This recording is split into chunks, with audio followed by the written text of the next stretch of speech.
Press conference हुई है। रुझानों के बाद नीतीश राणे ने भी एक्स पर पोस्ट किया है। क्या कह रहे हैं नीतीश राणे? वो कह रहे हैं जो हिंदू हित की बात करेगा वही जीतेगा।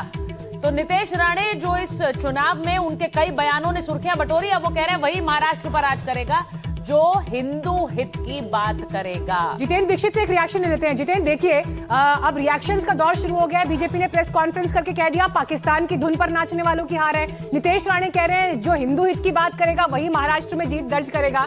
अब ऐसा लग रहा है कि जब जीत का श्रेय दिया जा रहा है या बधाइयां दी जा रही हैं तो उसमें फिर से अलग मुद्दे हाईलाइटेड दिखाई दे रहे हैं, बजाय कि जिनको बार बार कह रहे थे कि जी हम तो जमीनी मुद्दों की लड़ाई लड़ रहे हैं। देखिए, ये अलग मुद्दे नहीं हैं, यही दो मुद्दे थे। एक तो विकास की बात थी और दूसरी हिंदुत्ववाद की बात थी। इन दो मुद्दों पर ही बीजेपी ने चुनाव लड़ा था और अब जब ये जीत हुई है बीजेपी की तो उसके बाद भी वही मुद्दे रिसर्फेस हो रहे हैं। नीतीश राणे की आपने बात की, नीतीश राणे को बीजेपी ने जो है एक तरह से हिंदुत्व के पोस्टर बॉय के तौर पर प्रोजेक्ट करने की कोशिश हो रही थी। लगातार नीतीश राणे हर 2 दिन में कोई ना कोई ऐसा बयान दे रहे थे जिससे कि वो सुर्खियों में थे, एंटी मुस्लिम बयान दे रहे थे, हिंदुत्ववाद से जुड़ा हुआ बयान दे रहे थे। और ये बात रिफ्लेक्ट करती है कि किस तरह से बीजेपी ने एक भावनात्मक मुद्दा पकड़ा और एक विकास का मुद्दा पकड़ा। विकास के नाम पर एक तरफ देवेंद्र फडणवीस ये गिना रहे थे कि हमने क्या कुछ किया है मुंबई के लिए, महाराष्ट्र के लिए, मेट्रो लाइन शुरू की, अटल सेतु बनाया और बाकी दूसरे प्रोजेक्ट्स। वहीं दूसरी तरफ नीतीश राणे को जिम्मेदारी दी गई थी कि वो हिंदुत्ववाद की बात करें और हिंदुत्व के नाम पर जो है वोटों को कंसोलिडेट करें। तो ये 2 प्रॉन्ग मुद्दे थे, 2 प्रॉन्ग स्ट्रेटेजी थी और उसी के तहत जो है ये चुनाव लड़ा गया। चुनाव की अब जब जीत हुई है बीजेपी की तो ऐसे में वही मुद्दे वापस रिसर्फेस हो रहे हैं और उन्हीं को लेकर ये जो बयानबाजी हो रही है ये भी उसी जितेंद्र आपको बता दें, अभी आप तो मुंबई से हमें ये बातचीत बता रहे हैं, लेकिन यहाँ दिल्ली में बीजेपी दफ्तर में जो प्रेस कॉन्फ्रेंस हो रही थी उसके बाद वहां पर मिठाई बंटने की तस्वीरें भी इस वक्त आ रही है, जहां पर बड़े नेता एक दूसरे का मुंह मीठा करा रहे हैं। दिल्ली में मुंह मीठा कर दिया, महाराष्ट्र में अभी तक नहीं हुआ है मुंह मीठा, वहां पर अभी तक मिठाई की तस्वीर नहीं आई है बीजेपी दफ्तर से। तो वो भी जरा तस्वीर उसको भी देखते रहेंगे जितेंद्र, क्योंकि वहां मुंबई में कहा जा रहा है अब दफ्तर पे पहुंचेंगे देवेंद्र फडणवीस 3:30 बजे, यानी अभी तकरीबन सवा घंटे बाद देवेंद्र फडणवीस वहां पहुंचने वाले हैं। लेकिन ये जो बड़ी खबर आपको बता रहे हैं, बीजेपी ने राहुल गांधी पर भी निशाना साधा है। बीजेपी ने राहुल गांधी के लिए क्या कहा है? राहुल के झूठ की करारी हार हुई है, झूठ की करारी हार। अब राहुल गांधी को भी लपेटे में लिया है आज। इसी के साथ साथ शिवसेना पर उन्होंने यूपीटी पर हमला बोला है। राहुल के झूठ की करारी हार। राहुल गांधी ने आज सुबह सुबह भी एक पोस्ट किया था एक्स पर जिसमें उन्होंने वो स्याही वाला मुद्दा उठाया था और फिर वोट चोरी की बात कर दी थी। तो ये भी एक मुद्दा रहेगा, गूंज जिसकी भी रहेगी। लेकिन जरा सुनवा देते हैं बीजेपी ने क्या कहा। और परिणाम आने से पहले ही जिस तरह गांधी नेहरू परिवार के युवराज राहुल गांधी जी ने अपना पुराना राग नई तरीके से अलापना शुरू किया है।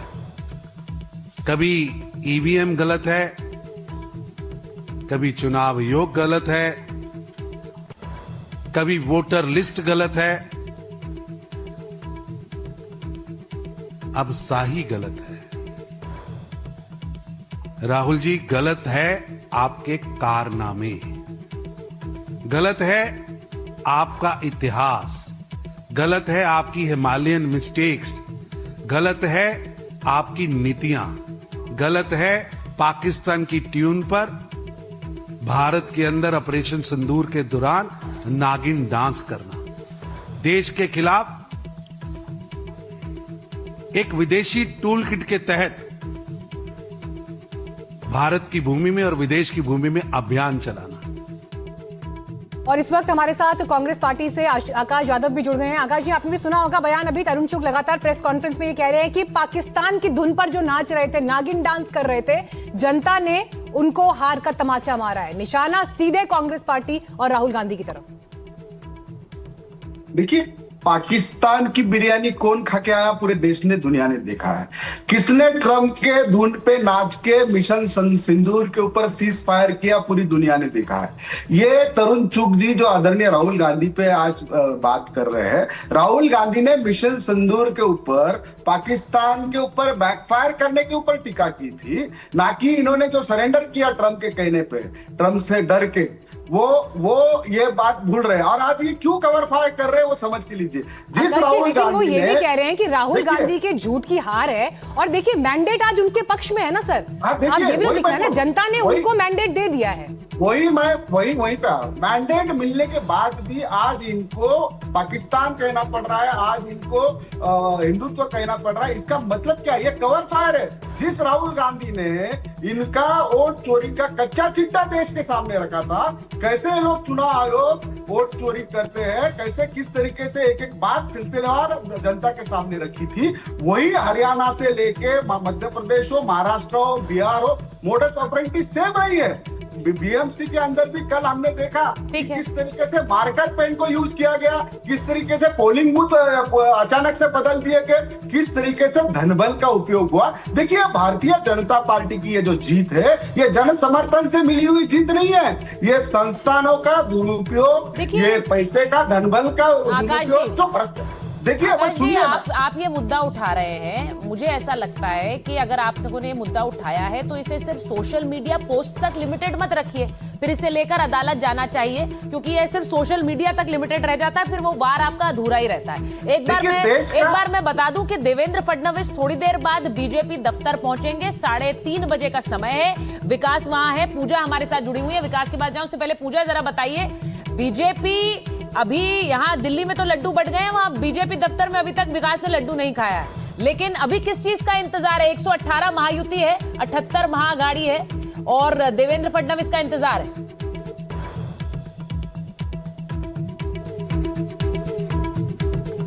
अभी भी अपने आप में शुरू है। आप देखें, निशिकांत दुबे भाजपा के सांसद, उनका एक पोस्ट अहम है, क्योंकि कुछ समय पहले ही आपको याद होगा किस तरह से उन्होंने बिहार चुनाव के दौरान कहा था कि जिस तरह से राजनीति राज ठाकरे कर रहे हैं, उद्धव ठाकरे कर रहे हैं, अगर ये बिहार आ जाए तो इनको पटक पटक के मारेंगे। ये बयान इतना ज्यादा वायरल हुआ कि इस तरह से राज ठाकरे ने यहाँ पर पोस्टरबाजी भी शुरू कर दी, बयान भी दिया कि दुबे को डुबो कर मारेंगे। और उस बीच में अभी देखिए निशिकांत दुबे ने पोस्ट किया है ये कहते हुए कि जब मैं मुंबई आऊंगा तो राज ठाकरे से और उद्धव ठाकरे से मिलूंगा। तो इस तरह की बयानबाजी बाहर में, यानी बाहरी नेताओं के, बड़े नेताओं के बयान भी जरूरी है, क्योंकि महाराष्ट्र पे कितना फोकस है आप वो समझे। महाराष्ट्र का एक तरीके से जीडीपी में कंट्रीब्यूशन 12% से ज्यादा है। मुंबई का सबसे महंगा शहर 8% से ज्यादा कंट्रीब्यूशन है, तमाम शहरों में सबसे ऊपर। आप जहां पर मौजूद हैं मातोश्री में, अपनी बात भी आप कंप्लीट करिएगा। उस मातोश्री से एक पैरेलल सत्ता महाराष्ट्र में, मुंबई में तो कम से कम चलती ही थी, और सरकार नाम से तो बॉलीवुड में एक फिल्म तक बन गई थी उसी आधार पर। आप मातोश्री में आज मौजूद हैं। बाला साहब ठाकरे नहीं रहे इस दुनिया में, लेकिन ठाकरे परिवार जिनके कंधों पर उनकी विरासत थी, आज उनका सुपड़ा भी ऐसा लग रहा है साफ हो गया है। जरा एक बार दिखाइए मातोश्री की तस्वीर भी, आसपास की तस्वीर भी, क्योंकि मुंबई जो लोग जाते हैं मातोश्री तो स्पेशली जाते हैं देखने के लिए कि बाला साहब ठाकरे यहाँ बैठा करते थे और यहाँ से उन्होंने पूरे महाराष्ट्र, मुंबई की पॉलिटिक्स चलाई है। जरा एक बार वहां की तस्वीर भी दिखाइए। सन्नाटा पस रहा है या कार्यकर्ता पहुंच रहे हैं, लोग पहुंच रहे हैं, क्या हो रहा है वहां पर? बिल्कुल यहाँ पे कोई नहीं पहुंच रहा है, सन्नाटा ही है। और शिवसेना भवन पे हमने दिखाया कि किस तरह से जो शिवसेना का कार्यालय है वहां पर थोड़ी बहुत धूम दिखी, क्योंकि उस इलाके में जो कि माहिम महानगर, वहां पर जो वार्ड है, वहां से जो उम्मीदवार हैं वो जीते। उसके बाद ढोल बजती हुई तस्वीरें शिवसेना भवन में हमने देखी। थोड़ी बहुत जश्न की तस्वीरें हमने मुंबई में वहां पे देखी है, क्योंकि यहाँ पे वार्ड के हिसाब से आप जश्न की तस्वीरें देखेंगे। लेकिन अपने आप में महाराष्ट्र में जो पूरी तस्वीर है वो एक स्टेट के चुनाव की तरह दिख रही है, क्योंकि 29 महापालिकाओं का चुनाव एक साथ हो रहा है 4 साल के लंबे गैप के बाद। मातोश्री में इस वक्त हम मौजूद हैं, बिल्कुल सन्नाटा है, क्योंकि एक बड़ी गतिविधियां यहाँ पर दिखती हैं। अक्सर नेता आते हैं मुलाकातों के लिए, और संजय राउत जो हमारे कॉन्क्लेव में जब पहुंचे थे, आपको वो बयान भी याद होगा जब उन्होंने कहा था कि एक इशारे में वो ताकत है शिवसेना में आज भी कि हम पूरी मुंबई बंद कर देंगे।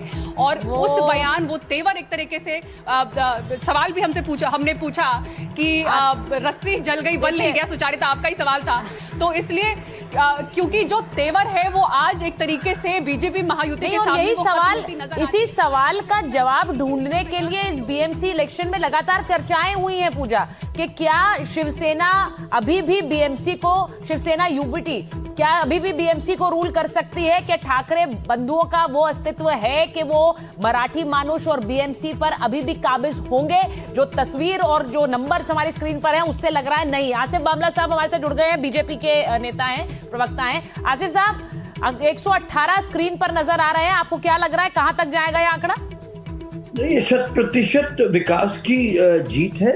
ये लोगों का कॉल है कि भाई जो परिवारवाद राजनेतागण हैं, चाहे वो गांधी परिवार हो या ठाकरे परिवार हो, उनको नकार कर जो है, जिन्हें ये कभी बड़ा तंज से बोला करते थे चाय वाला, आज वही चाय वाला जो है वो उनकी प्रतिमा, उनका विजन इतना बड़ा, और ग्राउंड में देवेंद्र फडणवीस जी की मेहनत ने इसको रंग लाया। आज हमारे लिए खुशी का दिन है, त्योहार का दिन है। और पूरी भारतीय जनता पार्टी, क्योंकि पहली बार मुंबई शहर में हमारी एक संकल्पना थी, एक उम्मीद की किरण थी कि भारतीय जनता पार्टी इस बार हमारा महापौर हो, और सेल्फ और पूरे तरीके से इस सिटी को, इस शहर को एक अंतरराष्ट्रीय स्तर पर इसको ड्राइव करने के लिए नहीं, आपने ये बड़ी बात कह दी, बीजेपी चाहती थी हमारा महापौर हो, तो अब आपका महापौर मतलब बीजेपी का मेयर, यानी कि अभी से आपने ये तय कर लिया मेयर शिवसेना का नहीं होगा, आपका देखिए होगा। हम दोनों का मेयर जो है, भारतीय जनता पार्टी का मेयर हुआ तो उनके साथ मिलकर होगा।